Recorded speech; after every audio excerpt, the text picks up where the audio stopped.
我觉得我们现在挺满意的吧，已经走到从入围赛走到了4强，我觉得这个成绩就已经对得起我们今年的付出了。如果能走到更远的话，希望能为中国队拿下第1个冠军。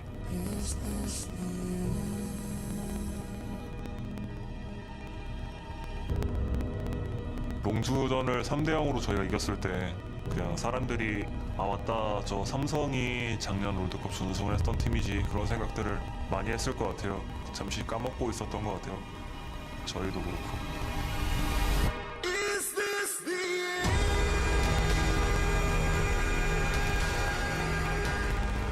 紧张的话，其实我是不太有，因为已经跟他们打过这么多次了，更想的是要复仇。 SKT 的话其实是没有去年要强的嘛，然后在他们跟 MSF 打比武的时候，其实也暴露出来他们很多问题。其实他们那把是很大的几率是要回家了的。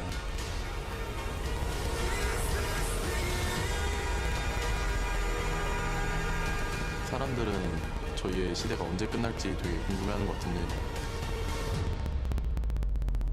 저희는 리그 오브 레전드가 끝나는 그때까지 계속 세계 최고의 팀일 겁니다.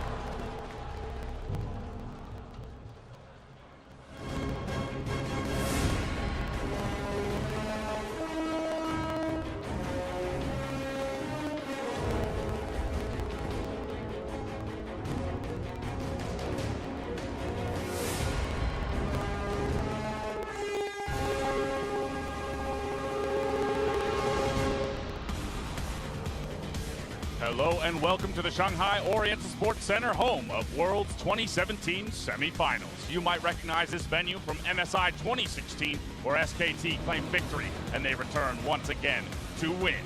In front of this electric crowd, 4 teams will enter, 2 will book their trip to Beijing, China. And now it's time to throw it to Ren Dong as he introduces the Day 1 经过了semifinals. 5周的激战，我们终于迎来了2017英雄联盟全球总决赛的4强战队。 今天在上海东方体育中心 ，RNG 将会与 SKT 上演一场精彩的对战，获胜一方将会直接晋级到鸟巢的总决赛。现场所有的玩家，我们先为2支队伍加油，好吗？从2支战队的交战历史，再到明星选手的焦点对位 ，RNG 与 SKT 有着极深的渊源。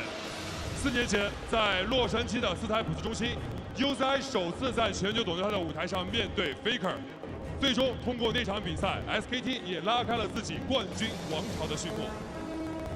而在2016年 ，RNG 2度在国际舞台上面对 SKT 的王者地位，很遗憾的都是折戟归来。追梦之路，遗憾与梦想并存。那么在今天，卷土重来的全华班杀入4强，来到了上海东方体育中心。 他们的目标只有一个，就是制逐传奇，因为皇族永不言弃。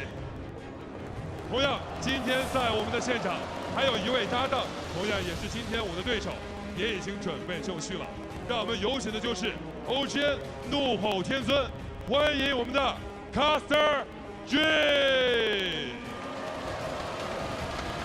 谢谢任董。 你好，上海！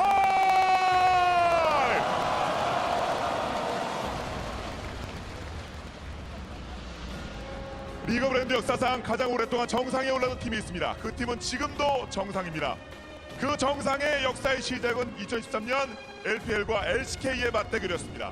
그 후 4년이 지난 지금 SK텔레콤과 RNG는 각 지역을 대표하는 팀이 되었고 페이커와 우지는 전 세계 최고의 슈퍼스타가 되었습니다.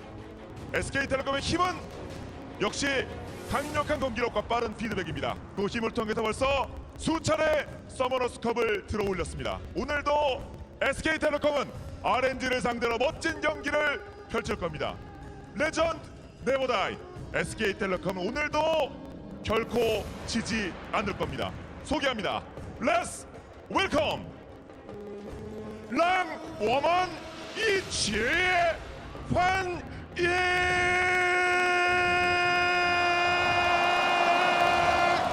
SK텔레콤 팀원！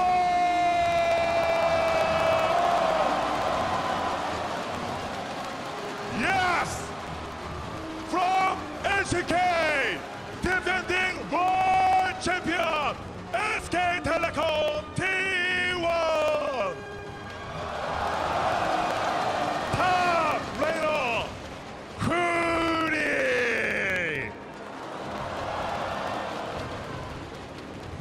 Champion, Blade.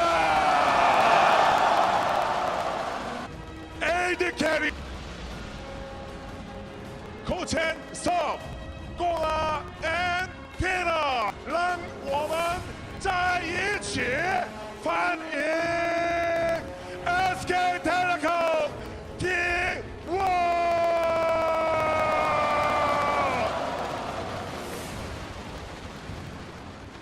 好的，那么在欢迎完了 SKT 之后，接下来将要出场的这支队伍，我相信现场所有的玩家可以跟我一起喊出他们的名字，让我们欢迎 RNG。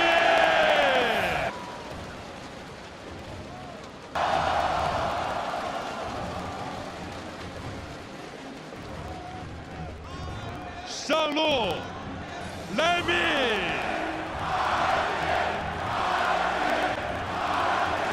打野麻辣香锅，中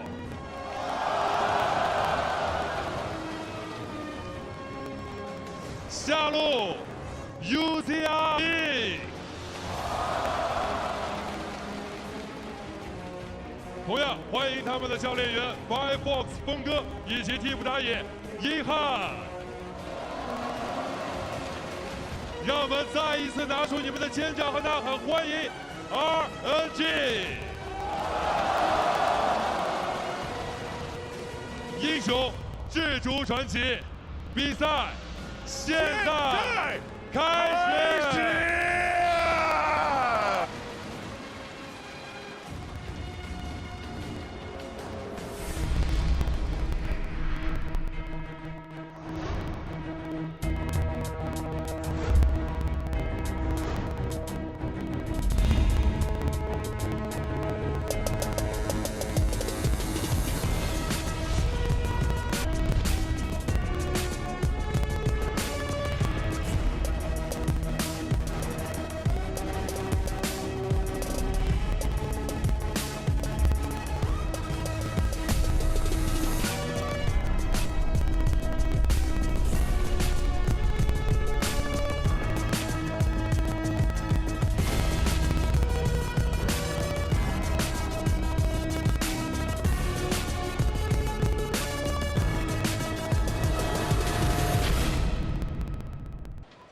Two icons in their own right, introducing two iconic teams, SK Telecom T1 and Royal Never Give Up, taking to the stage just a year ago to watch these teams two battle. How excited are you guys to see this rematch? Are we sure this isn't the final that we're seeing to join a League of Legends match? I'm excited. I mean, how do you top that? The intro is iconic.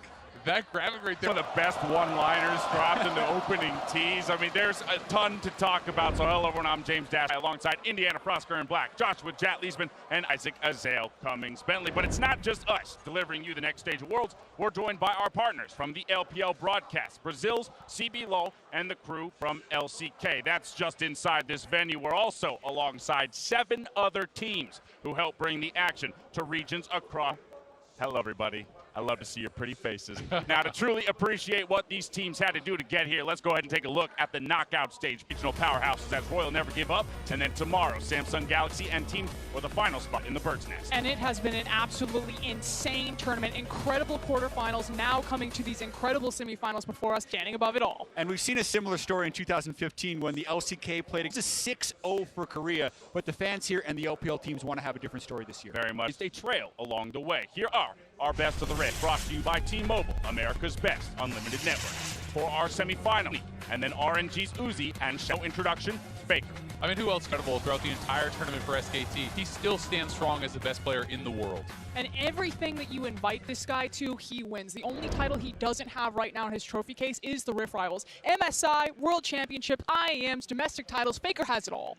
What more could you want? Next, we've got Huni, who's holding down the top side of the map for AT. Yeah, and this is always what you wonder, who's going to be that guy in the top lane opposite Faker? And a lot of people wondering if Huni was even going to make it to this World Championship instead of Untara. But so far, this team has played around Huni a lot. He's carried a lot of games for them as far as pressure. Push super aggressive Huni style that he has made iconic, and similar to how Khan was playing carry style, he is too. All right, then for RNG, China's legendary bot laner, it's Uzi. Probably the best of second place. He has 10 second place finishes behind him. He's been into Worlds 3 times. And what he hasn't taken home in the trophy case, he's certainly made up for with his flashy plays. Yeah, and he's been so amazingly good in team fights. You don't think of Uzi as a World Championship so far, as well as those insane damage and kill. Well, it has been about Uzi at the World Championship. In the LPL, this team was built around Xiaohu, and it was done so for a reason. This guy can play at the Faker 1v1 and bettered him, and he's certainly looking to do so today. Yep, LPL Summer MVP Xiaohu has had the split of his career right now, and he understands that now is his time to strike. We'll see which of these players prove to be crucial in the fight for a spot in Beijing. From the first item till full build, you can follow the best of the Rift in more places than ever before. T-Mobile, America's best unlimited network. Now looking at this matchup, I'd like to zero in on perhaps the 2 most popular to ever play League of Legends, Uzi and Faker, specifically the dramatically different roads each of these titans have taken to get to this point.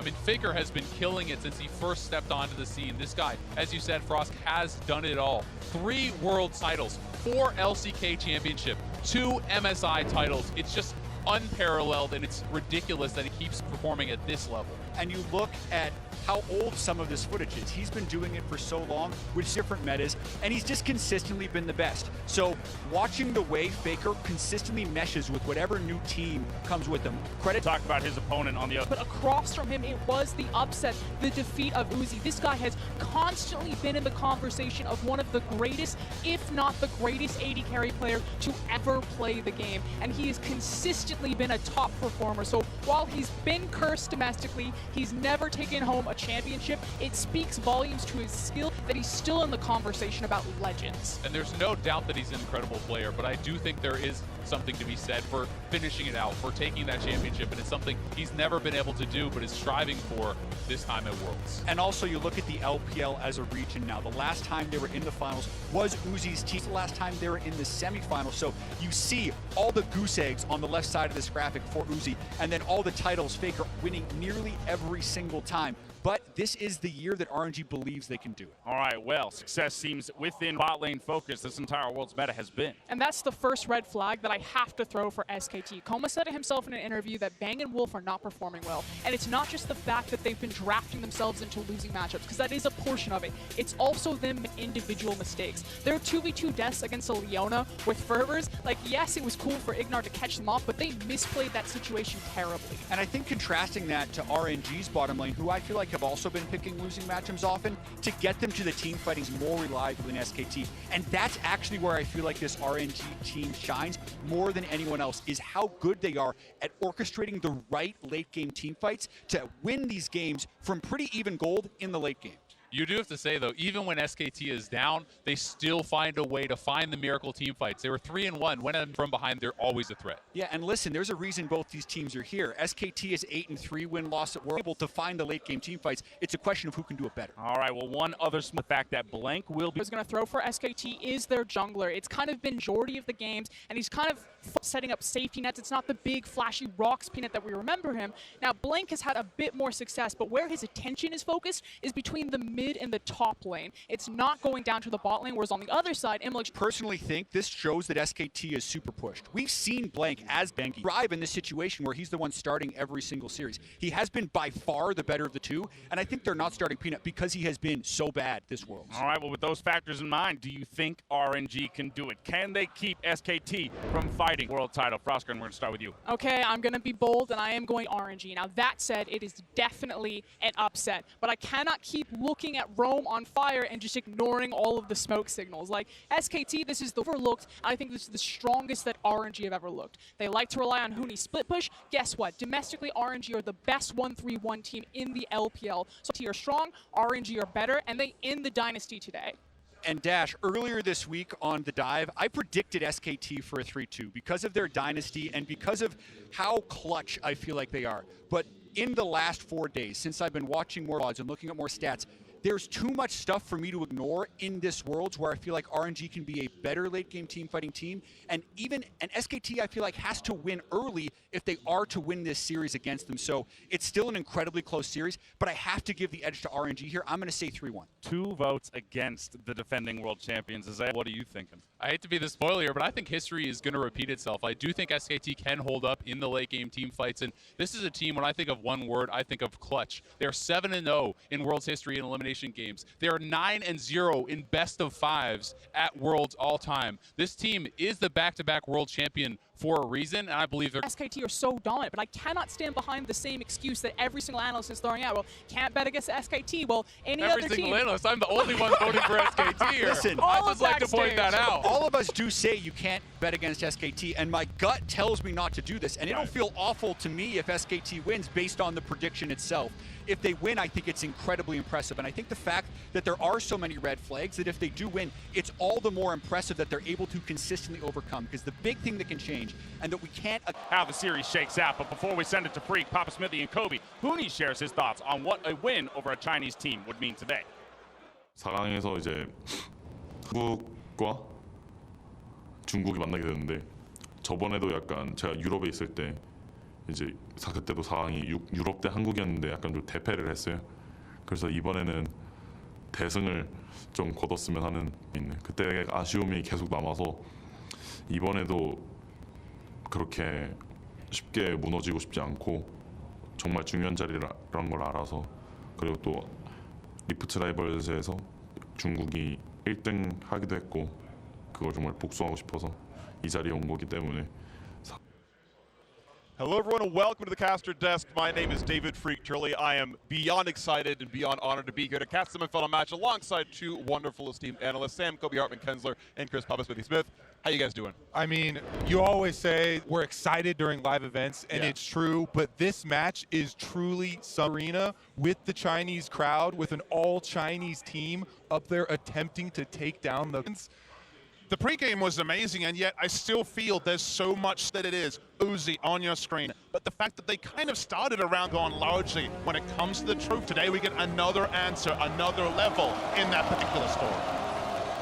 It's going to be a fun one. Champion select has begun. Best of 5 to determine who is going home with a 3rd, 4th place finish and who is moving on to the World Finals in a week. For people just tuning in to the World Com, mainly for the top lane, for Hooney, and they have used it and its early pressure to split up enemy teams. I absolutely think that the analyst desk had it right. It felt like pressure because largely their bot lane was losing and mid lane was going even. So Hooney was that pressure valve. He allowed them to get to the later game, to get the items up with his pressure. Banning away Jason the first round is expected. No Trundle ban, at least in the first round. Yeah, one of the biggest, even though there's so much ridiculous history between these 2 teams, they've been looking very different here at this tournament. I want you to notice something. Lulu is final ban on red side here from SKT. Janna is available, but so is Gallia, and saying there's 3 strong picks.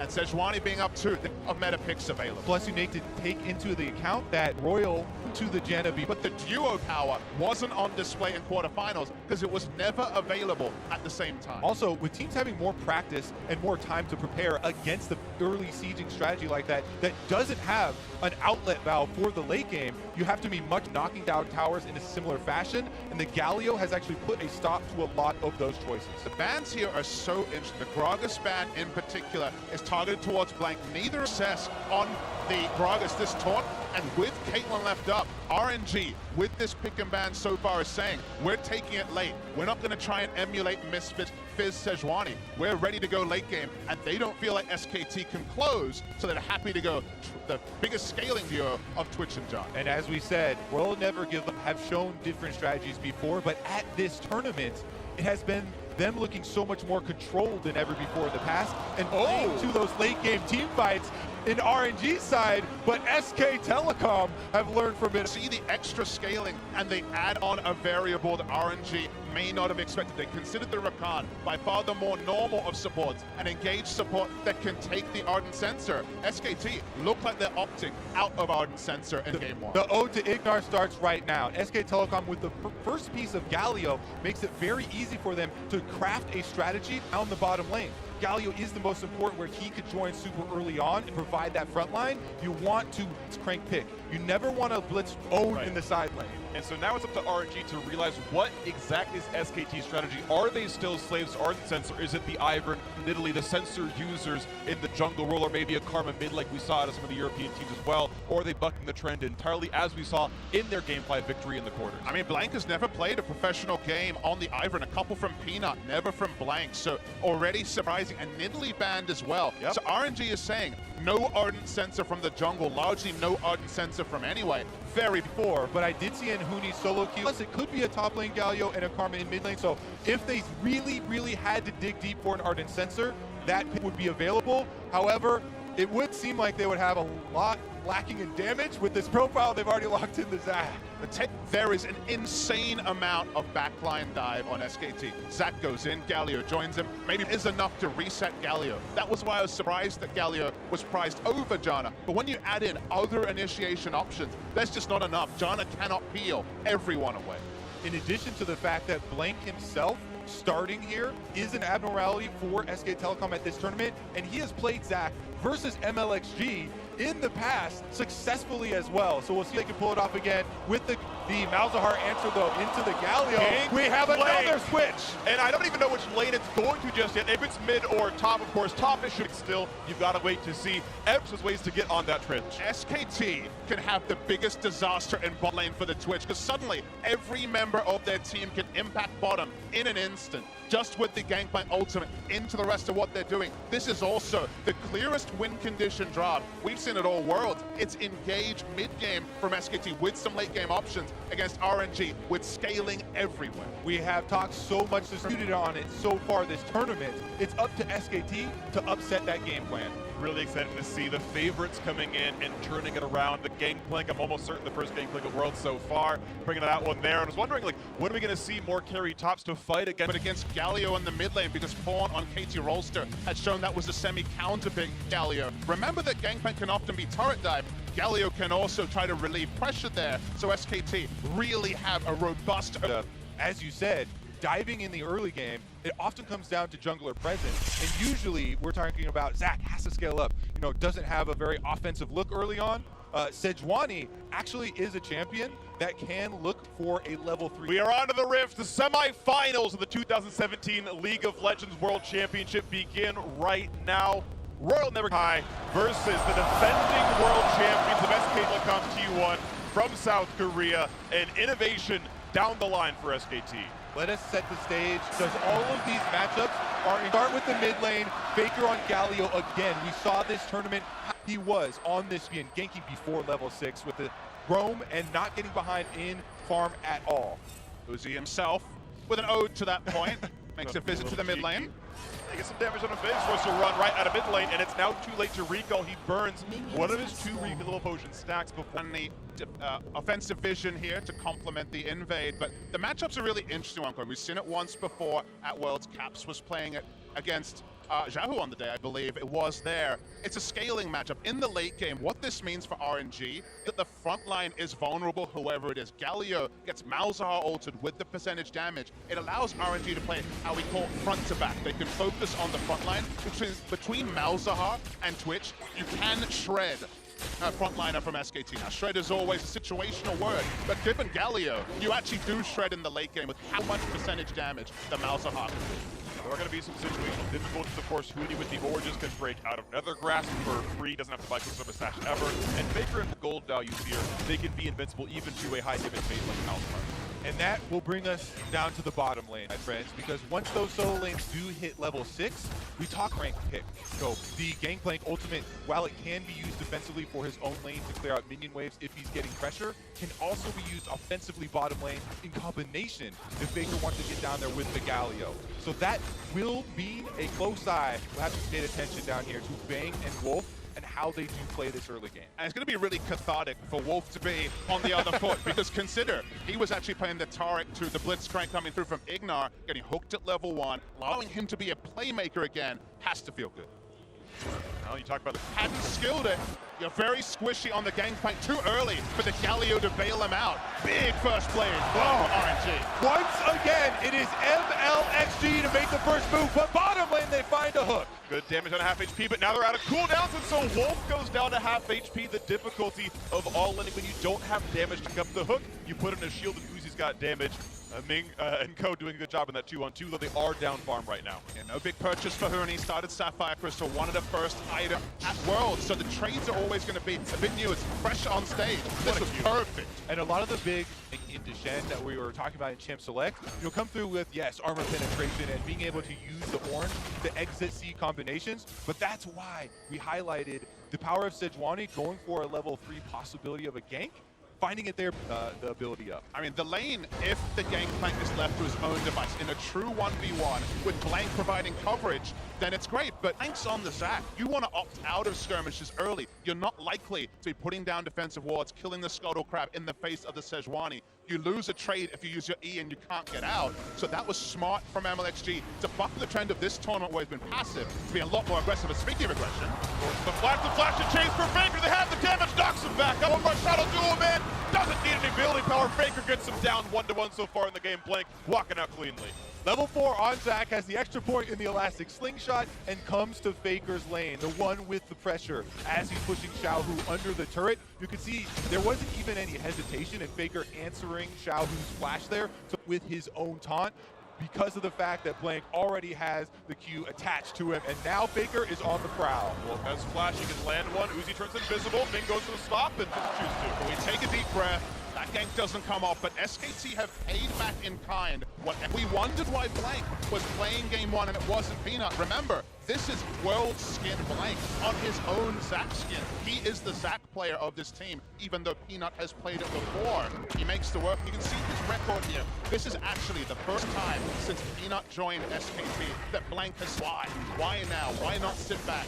But I think largely it is about winning game 1, getting some confidence, potentially even silencing the very excited crowd as top lane. Lands a flash, lands a slow, waiting for the stun against Huni. No orange to be popped just yet, taking a bit of damage, lands a man. Baker is able to get the answer kill for Huni. And he was only able to because Huni bought some time, was able to move back, held onto the orange, I believe, for a long time, got into range. Baker be able to kill, but at least forces some more farm to be denied. These last few minutes will not go to SKT.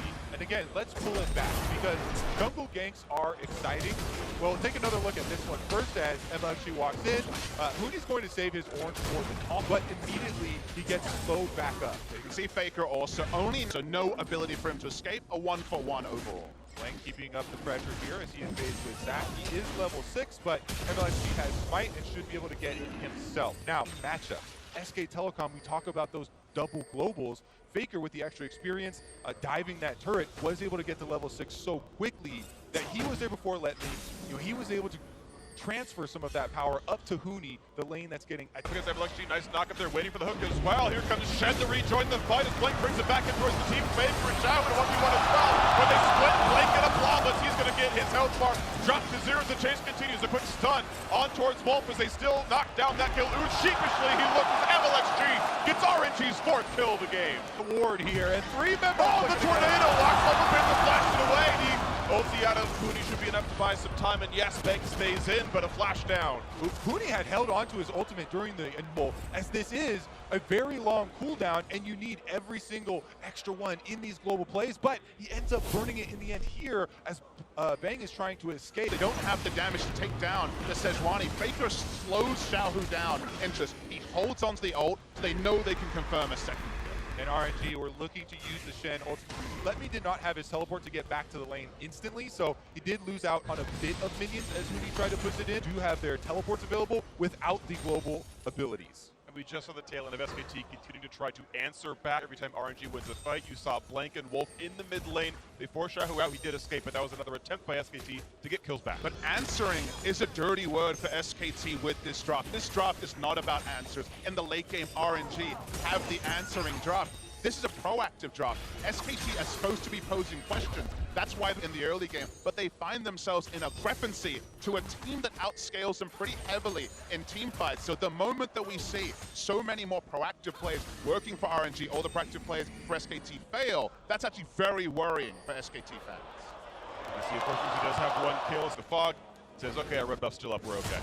I would also bring up the point that SK Telecom, I don't think they get hard outscaled with this composition. They actually have a lot of scaling factors themselves, and while I do definitely note they will not, unless they wanted to force it into something that Gangplank, the Zac, the Tristana, even Galio's tankability on the front lines, you know, do have very decent options in the late game, even in the face of a Twitch, which RNG will be playing around. I mean, the late game is also kind of an open term, because people, when you say late game, think late game team fights, and I think I'll get a vision advantage. Control wards down around Baron. The Baron baits from SKT, the turns from SKT are insane, so there's a field of battle where I think SKT can take great options against RNG, but straight up, I think it's going to be painful for SKT.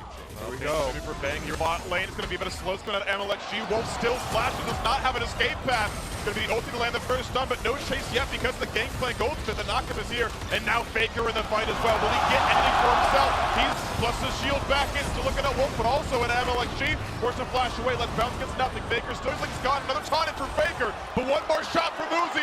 Will to omit the deadly venom is going to make it happen. One more auto attack, and it's now 5-2 for the home team. And Uzi is able to get some credit here. A lot of control around the bottom side for RNG. Again, this time he actually has his teleport, but he's just going to save the cooldown. It's more important. No, he's not going to. There goes the teleport. But guys, it really feels like SKT are disconnected on their damage dealers when they're making these plays, because once again, Bang, he felt like he had to use the ult defensively, knocked away 2, kept his, but after that, it was basically Faker disconnected from his team, unable to really have any follow-up damage, and again, RNG profit. They're disconnected on the participants of this fight. SKT, you know, there is the option for, you know, early Huni ultimate, and it comes down, but all it really does is get damage and zone out Ming or MLXG here. And the teleport from Faker, he teleports in aggressively into 3 members and also Xiaohu cutting off. There's nothing Blank can really do to make anything.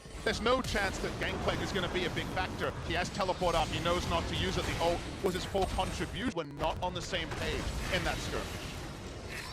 Gotta say, a great game so far out of RNG. We've seen the analysis online, seen the game so far. Galio is a scary champion to give away, and certainly Faker's doing reasonably well, but I gotta give credit to Xiaohu, putting in the Malzahar, actually keeping up in farm, making the ropes happen as well. Same sort of, you know, kill-death ratio to a certain extent as this global Galio with the teleport as well. Xiaohu doing well to hold up against Faker.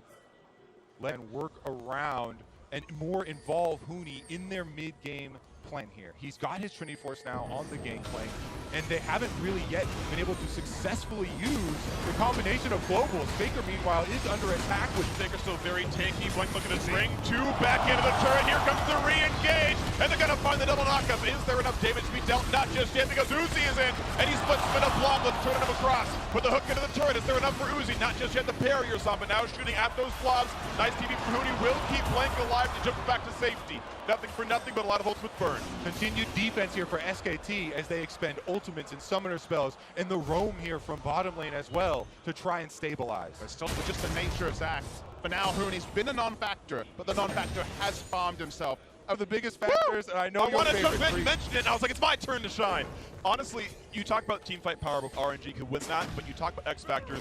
Who will answer Huni in a 4 to 5 item scenario? SKT's been winning through Huni's split push. Does Shen beat Gangplank 1v1 late game? I think that answer's no. And when it comes to win conditions, how many of SKT's wins have been exactly that question for you? Trundle, or for example, one of his other picks in the top side, the Jace as well. Who will answer Jace or Trundle has been largely how SKT have found footholds and then team fights, famous ones against. You have the Gangplank, it's different, but it feels. Here we go, another gank in the top side. Huni does get away from most of the punishment. Gets himself 10 gold with a bullet to the back of the head, and let me shields it up, but is still pushing his turret now. Blank hitting some alone time with the Cloud Break. Yeah, a lot of effort from RNG spent towards the top side, and SK and Huni to disengage and just take the choice here on the bottom side in exchange for fight to be had, but might get knocked up as Blank wants to run away from this one, doesn't want to get himself into a fight just yet. Let's bounce pop in, gets over the wall, but a stun lands on the wolf. That could be net foot break. The passive shield pops as well as for the keystone. Flash the wall, staying alive, and flash the chain. A heal comes in, the ulti.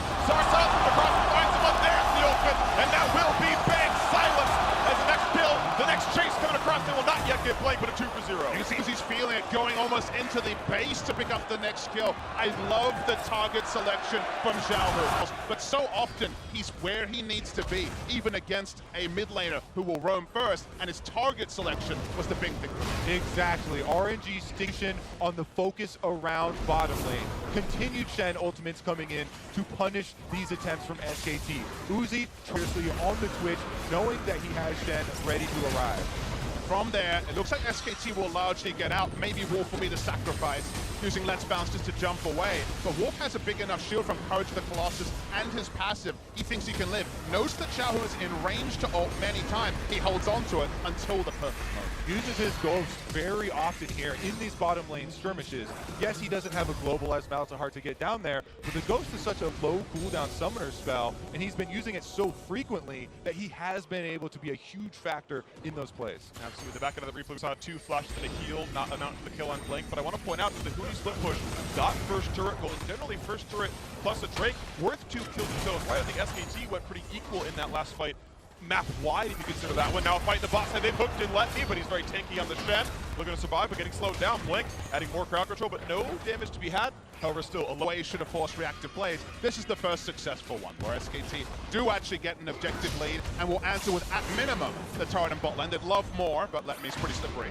Number 2, not this turret will fall. Traded on the top side by Art. To shine here as we get into the mid game and these outer turrets start to fall is the engage from SK Telecom. You talk about the Blitzcrank, the Ardent Sensor, that plus a Zac, if you can control vision, those are where they can actually start to open up their game plan and to start to break RNG away from this success that they're finding. And I like that you talk about controlling vision, a very standard thing as the game has evolved. SKT has a lot more members that can put down vision and not actually be at risk of dying, as they really want to kill Let Me, but so far frustrated. They have basically everyone short of Gangplank and Tristana happy to face check. They can put down the vision. It's profiting from them that so far they haven't been convincing. Mid turret going to be falling, so RNG going to open up that mid lane for them, and Uzi is going to get solo gold on the set there. Of course, you've been seeing that SKT duo shove down to the bot. Their control ward vision. That's where they have exclusive roam. It was bot side. It was nowhere near mid, not top side either. It was too risky for Fake's turret. They want Hootie as well. They land. Have anywhere to go. The bear. The transfer of power here for RNG. They find another kill, and Uzi purchases the Infinity Edge. That combined with the Hurricane mean that RNG are very much looking to punish. And I'll probably die, just like he did so many times split pushing, with Jace without vision, with Trundle without vision. He knows he has to create pressure. Many other teams kind of left him to his own devices. We had, say, Cho'Gath teleporting out of lane, trying to make team fight wins. RNG just going towards Hootie, and he's increasingly falling down. And the reason we're highlighting vision now, and we need to elaborate, is that, you know, Blitzcrank and Zac, these are some of the picks that gain the most out of that fog of war and out of that surprise, the couple of seconds of reaction time that you lose of any champion in the entire game. But it starts to crumble when you don't have that pressure to work with and the setup. And if you think about it, we talked about where the vision was. Their trading red side team will be able to put down deep vision, actually see the Zac and also the Blitzcrank setting up and remove any options for SKT to play around the Baron. It gets much more predictable when the Baron dance starts if SKT cannot control their red side jump. See where the wards go for this one. Bang, of course, in the back for a couple of seconds, but here comes Hootie. Dodges away the barrel damage. Looks like the waves are not going to be yet enough, and Hootie going to back off the turret, give it away, and Let Me going to make this now 4-2 in turrets, 8-2 in kills. RNG looking very good so far in this series. As we've seen for these teams overall in the tournament, it's usually been slow early games, then both of them turning on a bit control early and maybe late game a bit more debatable. I mean, a lot of the good options for SKT right now are a bit null because of item advantage. Uzi's 2 items on Twitch against Tristana. So Tristana right now, the Galio's top farm for all their carries. It's a very gold-intensive lineup for SKT to get online. But RNG is setting the pace and they're trying to quicken it. The game for RNG at World so far, but looking at the mid lane, of course, that breaks back door. Happy to be on that one. They're going to zone out Bang and Wolf in the slow field out of Uzi's Twitch. And the jump comes in for Blank. He wants the fight. He actually lands on a Uzi, but no connection on Q2. That is an incredibly important summoner spell for SKT to move into a bit of the bigger picture as we're looking at 5-on-5. Uzi is obviously going to be the main target, and Huni has the armor penetration. Oh, never mind, we're going to have a fight. One ulti pop, but doesn't find much to do. Won't going to flash away. He's afraid of Xiao, who's catching. He's not going to flash forward. The ghost burn, though, by the Malzahar. There are so many things that Uzi has to keep. Gangplank barrels, plus the Blitzcrank is back. But now they're going to start up this Infernal and burn it down. And it's going to be a freebie for the side of RNG. The cross maps from RNG have been so controlled the top side, denied Huni from having space to farm. Now he's only got an inhibitor turret to play around in the top side. And when SKT have spawned, RNG have moved their maps. And wherever RNG have gotten on the map, that's where advantages have been piled on. And SKT, who want to go for this AoE wombo, the Gangplank ult to start it all, Zac and Galio jumping in. They've never really found their time. It's been a bit inconsistent with when to use their ults. They're quite long cooldowns the moment they commit, and they're melee champions that hard commit. They haven't found their timings. And we have to see if RNG will be as controlled and as dedicated as they further this JT's red quadrant. Find the stun on making times the ulti pretty well to kind of get away from the stun. Can't be disabled as he jumps away. Seems all right for himself. Red buff fight to be in. MLXG gonna grab it away and take that out from Tristana, and with an impending team power loss that Bing didn't want to have. Yeah, an Invader's advantage always with the smites, and every time you see one of those was about anything but. Nice little fight there. MLXG getting himself a 70 gold as Faker has the last hit, but the rest of the camp gotta go to SKT's mid laner against Still. We talked about the fact that Baron controls the name of the game at this point in this one. 4 minutes to the next Drake. MLXG on top of the ward, sees Blank go back and forth. He tries to get rid of some of this vision. Shahu here to join though. Will they go for the trigger pull? Not just yet. Lots of magic resist on this Zac. Makes it hard to kill him. It's important for RNG to keep threatening vision here. Okay, let's hold that point. Broke off the pass. The hook back in. They're going to knock him down. Shahu has fallen. Was left alone with the team nowhere near. Not quite the chase to be had, but 1-0. Will they be as controlled when keeping up the pressure on SK Telecom? This isn't the hugest casualty. Kill and control of the map as Let Me is continuing to pressure on this side, and Uzi's even joining. They make it some rotate. SKT got no objectives from that. That's why you can see them getting angsty, because they only got a kill. They only went for 2 to 3 kills on the scoreboard. They didn't really cement their position on that at all, except for starting to clear out some of the aggressive red side wards that RNG had previously put down. Go, attempts continue. Nice little bit of stun damage, and even the turret going down. Nice last hitting by Ming, getting himself some credit there. He's got a kill as well, so beatable stuff out of the Janna. No true star guiding in this game, and gonna drop out some wards. Now fights for a few minutes from them, but they've got very nearly that 3-item Twitch here for Uzi. He's got the money he needs to turn that one into a static ship, or whatever the item's going to be for himself. They have the items. They also have the forward-facing wards here. A lot of the deep vision is actually even being defended as they keep using that back. Now that 3-item to bait SK Telecom into a bad situation where very heavily the trade with Let Me. I mean, you take the right trade when you have this build, Sunfire Cape and also Titanic Hydra, the more aggressive of the tank items, and you're seeing a lot of things happen on the map. RNG keep pushing up. They're not taking extra objectives just yet. The inner turret's harder objective to take in the bot side. So if SKT can hold, but right now it's kind of the best case scenario. So SKT are on defense and just right now trying to get their carries to team fight level. Also, never underestimate put out later in the game. I kept talking about the things Uzi are walking into SKT territory. The next play going, not just yet. Blink gonna back out of turning off the Frost Armor. MLXG gets some of that ward control. Yeah, much better vision in this side of the jungle for RNG. I mean, some of those team fights are gonna be so visual and surprise out of nowhere and do 600 to 800 damage. So I take your point, Kobe. Uzi has been on form, has been a wonderful team fighter this tournament, but this is a different style of comp than he's had to deal with previously. Definitely true. Ming's abilities will be put to this as well. We'll be able to time that knockback to disengage some of SKT's Uzi dive that they'll be attempting here. Right now, though, they've got control wards to work around. Don't know where Twitch is. The majority of these fights, these 3 items, they cannot opt into a fight where Twitch is free hitting. The satchel plant gone as well, but MLXG forced to disengage this one. RNG gonna flash in for this. They find the slow, but there's no real catch to be had on the bank. He's safe. They trade ult for ult, though, as Baker joins in. Now Uzi finds Huni. Nearly gets rid of him, trades out the ult with himself, and is healing back up. And all of that was without Let Me coming on Stand United. RNG were used, the Galio ultimate is used, and RNG still have pressure. But they did lose spray and pray out of Uzi. That's probably the single most important skill in the entire game is, does Uzi have the R button? At this time, it's no. He traded it for Huni's flash. Could argue he traded it also for the last of the inner turrets in the side lane. So now top lane and bot lane is bare. Turns to those turrets. You're right, RNG probably can't start up Baron because they can't. Kills could include Xiao, who's Nethergrass. They're looking for this one now as they look to take down Faker, who is alone and does not have an easy way out. The rest of the team coming in now as Blank joins the fray, but the ulti pop means the damage is going to be there. MLXG getting his third kill, 9-3 Royal. Killing a full health Galio, full hit through his Gargo's stone plate as well. Again, Zhao, who holds onto the ult till the exact precise time. In all of this, that mean is still split pushing.